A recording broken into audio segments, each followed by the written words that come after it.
Hello friends, myself Shriman Narayana. Welcome to law in Telugu video series. ఈరోజు వీడియోలో మనం కన్ఫెషన్స్ గురించి తెలుసుకోబోతున్నాం. Criminal rules of practice rule 32 confessions గురించి డీల్ చేస్తుంది అనమాట. సో ముందుగా ఆ రూల్ చూద్దాం. చూడండి, సబ్ రూల్ 1 ఏం చెప్తుంది?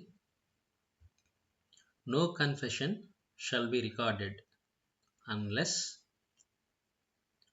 the magistrate has explained to the accused that he is under no obligation at all to answer any question and that he is free to speak or refrain from speaking as he pleases. Okay, magistrate ఆ నిందితునికి explain చేయాలన్నమాట, వివరించాలి. ఏమని? అతనికి answer చేయాల్సిన అవసరం లేదని, అతనికి ఎటువంటి డ్యూటీ లేదనమాట. అడిగే క్వశ్చన్కి, ఏ క్వశ్చన్కైనా ఆన్సర్ చేయాల్సిన అవసరం లేదు. అలాగే అతను ఆన్సర్ చెప్పవచ్చు, చెప్పకపోవచ్చు అనమాట, అది తన ఇష్టం అని చెప్పేసి ముందు చెప్పాలన్నమాట మ్యాజిస్ట్రేట్. సో అది చెప్పిన తర్వాత మాత్రమే కన్ఫెషన్ రికార్డ్ చేయొచ్చు. ఓకే, ఒక తెలుగులో ఒక నేర అంగీకార ప్రకటన, నేర అంగీకార ప్రకటన, కన్ఫెషన్. ఓకే, ఇది మనం నమోదు చేయాలంటే, రికార్డ్ చేయాలంటే ముందుగా నిందితుడు అనే వ్యక్తి, అక్యూజ్డ్ ఎవరైతే ఉన్నారో, ఏ ప్రశ్నకి అతను సమాధానం చెప్పడానికి కట్టుబడి లేడని చెప్పేసి, మరియు తనకు నచ్చినట్లు మాట్లాడడానికి లేదా మాట్లాడకుండా ఉండడానికి తనకు స్వేచ్ఛ కలదని మ్యాజిస్ట్రేట్ ఎవరైతే ఉన్నారో అతను వివరించాలన్నమాట. ఓకే, ముందుగా అది వివరించినట్లయితే కన్ఫెషన్ అనేది రికార్డ్ చేయొచ్చు, నమోదు చేయొచ్చు. లేదంటే ఇటువంటి నేర అంగీకార ప్రకటన రికార్డ్ చేయడానికి లేదని చెప్తాను అనమాట. క్లాస్ బి చూడండి. Unless magistrate has warned the accused person that it is not intended to make him an approver and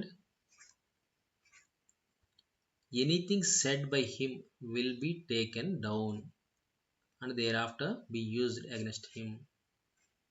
okay, అంటే దాని అర్థం ఏంటది? సో ఆ నేర అంగీకార ప్రకటన ఏదైతే ఉందో అతన్ని అప్రూవర్గా మార్చేందుకు కాదు అని చెప్పి ఆ వ్యక్తికి మనం చెప్పాలన్నమాట, మ్యాజిస్ట్రేట్ ఎవరైతే ఉన్నారో. రైట్. సో అది అప్రూవర్గా మార్చేందుకు ఉద్దేశించబడలేదని, అతను చెప్పేది ఏదైతే ఉందో అదంతా కూడా రికార్డ్ చేయబడి లేదా నమోదు చేయబడి, ఇదంతా కూడా పరిగణలో తీసుకుంటారు. Anything said by him will be taken down. So నమోదు చేయబడి ఆ తర్వాత ఇతనికి వ్యతిరేకంగా, and thereafter be used against him, అతనికి వ్యతిరేకంగా ఉపయోగించబడుతుందని మ్యాజిస్ట్రేట్ వారు ఆ నిందితుడికి చెప్పాలన్నమాట. Okay, right. సో ఇలాంటి హెచ్చరిక చేసిన తర్వాత మాత్రమే ఆ నేరాంగీకార ప్రకటన చేయాలి. లేనట్లయితే ఎటువంటి నేరాంగీకార ప్రకటన కూడా నమోదు చేయకూడదని ఫస్ట్ వన్ చెప్తుంది. రైట్. సెకండ్ వన్ చూడండి. Before recording a statement, so అతని వాంగ్మూలాన్ని రికార్డ్ చేయడానికి, నమోదు చేయడానికి ముందుగా magistrate shall question the accused in order to ascertain that the exact circumstances in which his confession is made. ఏ పరిస్థితుల్లో అతని కన్ఫెషన్ నేరాంగీకార ప్రకటన చేయబడుతుంది అనేది నిర్ధారించుకునే నిమిత్తం ఏంటంటే మ్యాజిస్ట్రేట్ వారు ఆ నిందితుడిని కొన్ని క్వశ్చన్లు అడగచ్చు అనమాట.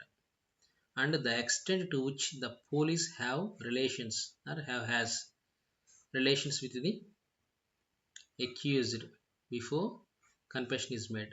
సో ఆ నేరాంగీకార ప్రకటన చేయడానికి ముందుగా పోలీస్ వాళ్ళ ప్రభావం అతని మీద ఎంత ఉంది, వాళ్ళతో ఎటువంటి రిలేషన్ అతను కలిగి ఉన్నాడు, రిలేషన్ ఇన్ నథింగ్ బట్ ఎంత ఇన్ఫ్లుయెన్స్ చేయగలుగుతున్నారు అతన్ని, ఏ పరిస్థితుల్లో ఇస్తున్నాడని తెలుసుకోవడం కోసం అనమాట. సో నిందితుడి వాంగ్మూలాన్ని నమోదు చేయడానికి ముందుగా ఆ అక్యూజ్డ్ ఎవరైతే ఉన్నారో ఏ పరిస్థితుల్లో అతను ఆ నేర అంగీకార ప్రకటన చేస్తున్నాడు, confession. Okay, circumstances and confession నిర్ధారించుకునేందుకు ఆ నిందితుడిని ప్రశ్నలు అడగవలను. ఓకే అనేది చెప్తుంది అనమాట. ఎటువంటి ప్రశ్నలు అడగాలో కింద ఇస్తున్నాడు చూడండి ఒకసారి.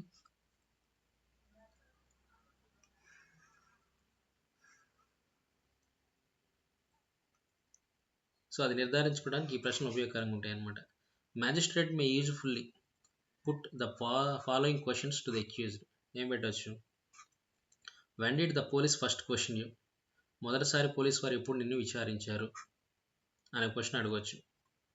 సో ఇవన్నీ కూడా ఏంటంటే పోలీసుల ప్రభావాన్ని అర్థం చేసుకోవడానికి అతను ఏ పరిస్థితులు ఇచ్చాడో తెలుసుకోవడం ఉపయోగపడుతుంది. Second one, how often were you question by the police, అంటే ఎంత తరచుగా పోలీసు వారిచే ప్రశ్నించబడ్డావు అని చెప్పి మనకి ఎప్పుడెప్పుడు ఎన్నిసార్లు అని మనం అర్థం చేసుకోవచ్చు అనమాట ఇక్కడ. Next, were you detained anywhere by the police before you are taken formally into custody, so అతని కస్టడీలో తీసుకోవడానికి ముందు ఇంకెక్కడ నిర్బంధించారా, అలాగే నిర్బంధించబడినట్లయితే ఎటువంటి పరిస్థితుల్లో, if so in what circumstances. Were you urged by the police to make confession, అంటే ఈ నేరాన్ని అంగీకరించమని పోలీసులు అతను కోరారా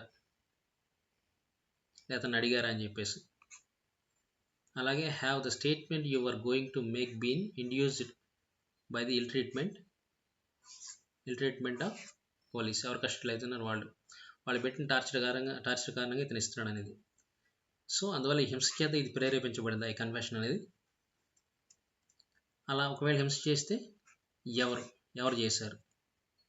next, do you understand that the statement which you are about to make, నువ్వు ఇప్పుడు ఏదైతే చేయబోతున్నావో నిరంగీకార ప్రకటన, may be used against you at your trial, so నేను విచారించేటప్పుడు అది నీకు అగెనెస్ట్గా వాడబడుతుంది లేదా యూజ్ చేసుకుంటారు అని నీకు అర్థమవుతుందా, ఆ విషయం నీకు తెలుసా అని చెప్పేసి కూడా అతను అడగాల్సి ఉంటుంది అనమాట. ఈ ప్రశ్నలన్నీ మరియు ఈ ప్రశ్నలు అడిగినా వీటి నుంచి మళ్ళీ ఇంకా పుట్టుకొస్తాయి కదా, అంటే ఇవి సూచించే ప్రశ్నలు ఇంకేమన్నా అయితే ఉంటే వాటికి సంబంధించిన సమాధానాలు ఈ నిందితుడి వాంగ్మూలం ఏదైతే ఉంది ఈ కన్ఫెషన్ రికార్డ్ చేయడానికి ముందుగానే ఇవన్నీ కూడా అడగాలన్నమాట అతన్ని. ఓకే, అడిగి అవన్నీ రికార్డ్ చేయాలి.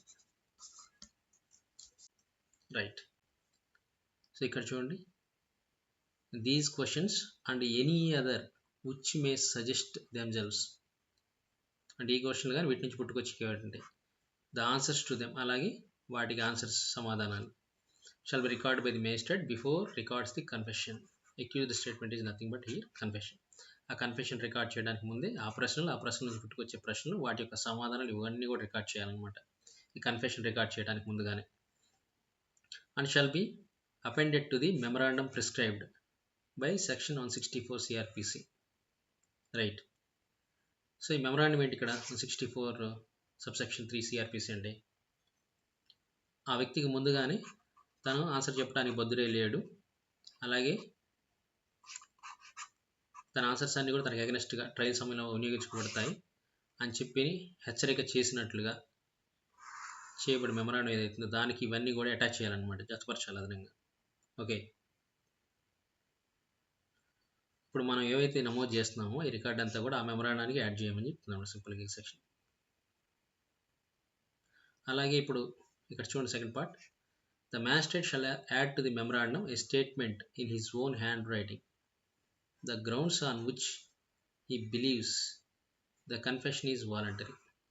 సో ఈ కన్ఫెషన్ నేరాంగీకార ప్రకటన అనేది వాలంటరీగా అంటే స్వచ్ఛందంగా ఇస్తున్నాడు అని చెప్పేసి వేడిని ఆధారంగా చేసుకొని బిలీవ్ చేస్తున్నాడు ఆ స్టేట్మెంట్ కూడా అతని సొంత చేతి రాత్తం దీనికి అటాచ్ చేయాలన్నమాట.